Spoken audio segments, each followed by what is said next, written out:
Hello twelfth class, welcome back on the channel. So twelfth students, मैं आपके सामने फिर हाजिर हूँ बिजनेस स्टडी की एक और नई वीडियो के साथ। बिजनेस स्टडी में हम डिस्कस कर रहे थे चैप्टर नंबर 5 ऑर्गेनाइजिंग। ऑर्गेनाइजिंग के अंदर हमने प्रीवियस वीडियो में समझा था फॉर्मल ऑर्गेनाइजेशन क्या होती है। सो स्टूडेंट, आज की क्लास में हम समझेंगे इनफॉर्मल ऑर्गेनाइजेशन क्या होती है, उसकी फीचर, एडवांटेजेस और डिसएडवांटेजेस को समझ लेंगे। देन उसके बाद जो हमारी प्रीवियस वीडियो थी और आज की वीडियो मीन्स फॉर्मल और इनफॉर्मल ऑर्गेनाइजेशन के बीच में हम डिफरेंसेस को समझेंगे। Okay, so let's start with meaning of informal organization. Informal organization देखो, an informal organization is the organization which is not established deliberating, but deliberating के लिए नहीं हम यूज करते इनफॉर्मल ऑर्गेनाइजेशन को, but come into existence because of common interest, taste, religious and commonly relationship. Means जब एक organisation के अंदर हमें कॉमनली अगर एक ऑब्जेक्ट को पूरा करना है तो उसके लिए जब हम मिलकर कोई भी काम करते हैं, मीन्स जो मिलकर काम करने वाले जितने बंदे होते हैं उनका इंटरेस्ट क्या होता है, एक ही होता है, उनका ऑब्जेक्ट भी एक होता है, उनका रिलीजियस भी एक होता है, टेस्ट भी एक होता है। सो उनके बीच में जितने भी कॉमन रिलेशनशिप होते हैं वो सेम होते हैं। The main purpose of this organization structure is getting psychologically satisfied. Means दिमाग से हमें सेट होना चाहिए, साइकोलॉजिकली हमें जब कोई भी हम सेटिस्फैक्शन के लिए कोई भी काम करते हैं तो वो इनफॉर्मल ऑर्गेनाइजेशन के अंदर आता है। ओके, एग्जाम्पल देखो, employees with similar interest in sport.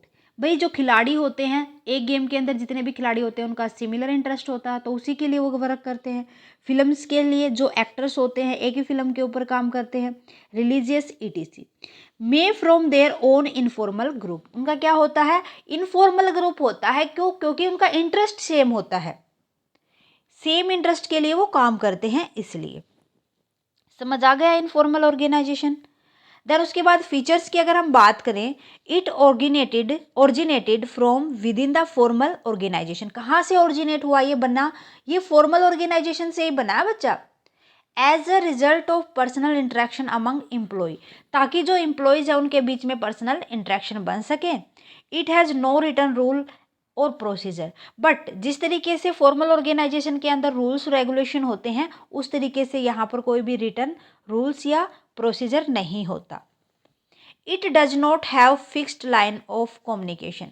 भाई जो उनके बीच में ना कम्युनिकेशन की फिक्स लाइन नहीं होती कि उन्हें बात करना, उन्हें कोऑर्डिनेशन होना बहुत ही ज़रूरी है ना, ऐसा कुछ नहीं होता। It is not deliberately created by the management. भाई मैनेजमेंट की तो नीड हमें हर जगह होती है, लेकिन डेलिब्रेशन नहीं होता यहाँ पर, अथॉरिटी और रिस्पॉन्सिबिलिटीज़ प्रोवाइड नहीं की जाती। It is personal means the feeling of individual are kept in mind. Means यहाँ पर हर एक बंदे की फीलिंग को ध्यान में रखते हुए ही एक ऑर्गेनाइजेशन के अंदर काम किया जाता है। मीन्स यहाँ पर पर्सनल हुआ जाता है, जो कि फॉर्मल के अंदर नहीं होता। ओके, देन उसके बाद नेक्स्ट हमारे एडवांटेजेस की बात करें, सो फर्स्ट एडवांटेज आती है speed. Pre subscribed line of communication are not follow which lead to faster separate of information. यहाँ पर जो इन्फॉर्मेशन की हमें सेपरेट करने की नीड नहीं होती कि हमें एक दूसरे को एक बंदे से को दूसरे बंदे तक यहाँ पर हमने कम्युनिकेट करना ज़रूरी होता है। जो स्पीड होती है उसकी नीड नहीं होती, बस कम्युनिकेशन ज़रूरी होता है ताकि आपस ही मिलकर वो काम अच्छे से कर सके। फुलफिलमेंट ऑफ सोशल नीड, यहाँ पर जो जॉब उनको प्रोवाइड की जाती है वहाँ तो मेन तो जॉब सेटिस्फेक्शन होता है। इनसे हम क्या कह सकते हैं कि जो उनके बीच में जो बिलोंगिंगनेस होते हैं, बिलोंगिंगनेस होती है जो ऑर्गेनाइजेशन के अंदर, वो दी जाती है यहाँ पर, उसकी सेंस को पूरा किया जाता है, मीन्स सोशल नीड्स को पूरा किया जाता है। देन उसके बाद थर्ड आता है quick solution of the problem. हाँ भाई, जो सबॉर्डिनेट होते हैं वो आपस में बात करके, जो उनके बीच में हेजिटेशंस होते हैं उनके ऑफिसर्स के रिगार्डिंग, वो आपस में बात करके तभी उसको सोल्व कर लेते हैं और वो अपनी प्रॉब्लम को, सबॉर्डिनेट की प्रॉब्लम को अच्छे से समझते हैं। ओके, ये थे इसके फ़ायदे, बट यहाँ पर इसकी कुछ कमियाँ भी हैं, वो देखो। It create rumours, all the person in an informal organization talk careless. भाई बिना सोचे समझे बात करता है वो बंदा, इस वजह से क्या होता है उनके बीच में रूमर्स बन जाते हैं। Sometime a wrong things is conveyed to the other person. तो इस वजह से क्या होता है कि जो उनके बीच में जो बातचीत होती है उस वजह से क्या होता है, उनके बीच में जो कन्वे होता है वो गलत कन्वे हो जाती है कोई भी बात, और वो बात इतनी स्प्रेडली फैल जाती है कि उसका गलत ही रूमर बन जाता है। ओके, देन नेक्स्ट है disadvantage, it resist change and lay stress on adopting the old techniques. ये क्या करके चलते हैं, बार बार चेंज को रेसिस्ट करके चलते हैं, हर बार चेंज लेके आते हैं कोई ना कोई। इस वजह से क्या होता है, जो पुरानी टेक्निक होते हैं वो यूज में नहीं आती, नई नई टेक्निक्स यूज होने लग जाती है और वो वेस्ट होने लग जाती है। ये भी एक कमी है। प्रायोरिटी टू ग्रुप इंटरेस्ट, यहाँ पर जो प्रायोरिटी किसको दी जाती है, जो ग्रुप का इंटरेस्ट है, जो ग्रुप जो मतलब बहुत सारे लोग जो मिलकर चाहते हैं वो, ठीक है। Pressurizing members to conform to group expectations. Okay, किसकी एक्सेप्टेशन को ध्यान में रखा जाता है, ग्रुप की एक्सेप्टेशंस को ध्यान में रखा जाता है। गॉट इट, क्लियर है। सो ये थी डिसएडवांटेजेस। फॉर्मल इनफॉर्मल दोनों आपको अच्छे से क्लियर हो गए, तो इसी बेस पर हम उनके बीच में डिफ्रेंशिएट कर लेते हैं। डिफरेंसेस की बात करें तो फर्स्ट इनका मीनिंग ही डिफरेंस बनता है। सो बेसिस आपको बहुत ही ज़रूरी होते हैं तैयार करने, जब किन्हीं भी 2 पॉइंट के अंदर आप डिफ्रेंशिएट करके चलोगे तो उसके बाद ना अगर आपने बेसिस तैयार कर लिए तो फिर डिफ्रेंशिएट करना भी बहुत ही ईजी हो जाता है। फर्स्ट देखो formal organization. So it refer to the structure of the well defined authority and responsibility. जो फॉर्मल ऑर्गेनाइजेशन होता है उसके अंदर जो मैनेजमेंट किया जाता है उसके के अंदर अथॉरिटीज़ को भी डिफाइन किया जाता है और उसके लिए रिस्पॉन्सिबल कौन होगा वो भी यहाँ पर वेल डिफाइन होती है। But in informal organization it refer to the network of social relationship. किन के बीच में रिलेशनशिप होता है, सोशल रिलेशनशिप होता है, ये नेटवर्क होता है विच डेवलप्स ऑटोमेटिकली, जो अपने आप ही बनता जाता है, यहाँ बनाने की जरूरत नहीं होती। नेचर की बात करें तो ये रिजिड एंड स्टेबल होता है, मीन्स रिजिड कठोर होता है, स्टेबल का मतलब एक जगह फिक्स होता है।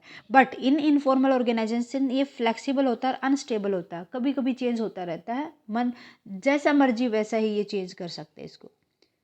Authority arises by virtues of position in management. किससे बनती है अथॉरिटी, कैसे बनेगी, यहाँ पर अथॉरिटी कैसे अराइज होगी, जो मैनेजमेंट की पोजीशन है उसके अकॉर्डिंग, कि वो किस तरीके की अथॉरिटी देगा, कब कब देगा, कितने टाइम में वो देता रहेगा। Arise out of personal qualities, जरूरत ही नहीं होती यहाँ तो अथॉरिटी, पोजीशन के अकॉर्डिंग कोई काम दिया ही नहीं जाता, अपनी मनमर्जी से हर कोई काम करता है, जो ग्रुप इंटरेस्ट होता है उसकी वजह से यहाँ पर काम होता है ना। Adherence to rules, violations of rules may lead to penalties and punishment. जो रूल्स बनते हैं ना उनके बीच में जो वायलेशन, हिंसा होती है, उस वजह से अगर कोई भी रूल तोड़ा तो उस वजह से उनको पनिशमेंट या पेनल्टी दी जाएगी। बट यहाँ पर ना तो कोई रूल होते ना कोई रेगुलेशन होते हैं, तो उस वजह से ना तो कोई पेनल्टी होगी ना ही कोई पनिशमेंट होगी। Got it. नेक्स्ट डिफरेंसेस देख लेते हैं इसके बाद हम। Flow to communication take place through scalar chain. किस वजह से बनता है ये, स्केलर चेन की वजह से बनता है। जैसे हम अथॉरिटी जो डेलीगेट करते जाते हैं ना 1% टू अनदर पर्सन, उस वजह से। No through a planned route, यहाँ पर कोई भी कम्युनिकेशन का रूल नहीं होता। It can take place in any direction, किसी भी डायरेक्शन में कम्युनिकेट हो सकता है। Purpose to achieve planned organizational objective, but in informal organization it satisfies social and culture need and fulfill common interest। या तो सोसाइटी की नीड को ध्यान में रखते हुए या कोई भी पर्सनल नीड होगी या कोई भी ग्रुप का कॉमन इंटरेस्ट के साथ कोई भी काम स्टार्ट किया जाता है, ऑर्गेनाइजेशन बनाई जाती है। जैसे स्पोर्ट, फिल्म इंडस्ट्री, ये इसी के अंदर आती है। Formation and origin deliberately planned and created by management. कैसे बनाए जाते हैं ये फॉर्मल ऑर्गेनाइजेशन, या तो मैनेजमेंट के द्वारा या कोई भी प्लान के द्वारा। But in informal organization emerge spontaneously as a result of social interaction among employees. जो सोशल इंटरेक्शन होता है एम्प्लॉयज के बीच में उसके द्वारा बनाया जाता है। स्ट्रक्चर की अगर बात करें तो well defined structure of task and relationship. जो स्ट्रक्चर तैयार करते हैं हम वो वेल डिफाइन, पहले से ही डिफाइन होता है, और जो कम्युनिकेशन होता है मतलब जो एम्प्लॉय सुपीरियर और सुबॉर्डिनेट होते हैं उनके बीच में कोऑर्डिनेशन भी अच्छा होता है। But in informal organization no clear cut structure because the because of complex network of relationship, क्योंकि जो रिलेशनशिप होता है वो कॉम्प्लेक्स होता है, कोऑर्डिनेशन होता ही नहीं एम्प्लॉयज़ के बीच में, जो पर्सन होते हैं उनके बीच में, बस वो तो एक कॉमन टास्क को उठाते हैं और उसके ऊपर काम करते जाते हैं। ओके, देन उसके बाद नेक्स्ट डिफरेंसेस आते हैं फ्लो ऑफ अथॉरिटी।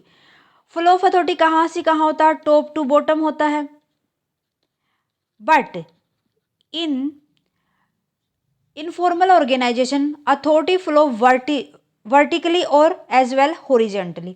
वर्टिकली होगा, टॉप टू बॉटम हो सकता है, यहाँ पर कोई भी स्ट्रिक्ट रूल नहीं है, कहा गया है कि हो सकता है, वो हॉरिजेंटली भी हो सकता है, हम जो सेम लेवल के बंदे होते हैं वहाँ पर भी हो सकता है ना। सो इंटरडिपेंडेंसी की बात की जाए तो ये इंडिपेंडेंट होती है formal organization, but informal organization ये फॉर्मल स्ट्रक्चर के ऊपर डिपेंड होती है। ये एक मेन इनके बीच में डिफरेंस होता है। Got it? सो क्लियर है आपको? सो फॉर्मल और इनफॉर्मल दोनों आपको अच्छे से क्लियर हो गए होंगे। इन दोनों के बीच में कोई भी डाउट आता है तो बच्चा मुझे कमेंट करके बता दीजिए। मिलते हैं नेक्स्ट क्लास में विद नेक्स्ट टॉपिक। आज की क्लास कैसी लगी प्लीज़ मुझे कमेंट सेक्शन में लिख दें। क्लास अच्छी लगे तो प्लीज़ लाइक और अदर स्टूडेंट के साथ ज़्यादा से ज़्यादा शेयर करें। अगर आप साया कॉमर्स क्लासेस पर नए हैं तो फटाफट से साया कॉमर्स क्लासेस को सब्सक्राइब कर ले, बेल आइकन को दबा ले ताकि आने वाली क्लास की नोटिफिकेशन आपको मिल सके। Thank you student, bye bye and take care. मिलते हैं नेक्स्ट क्लास में।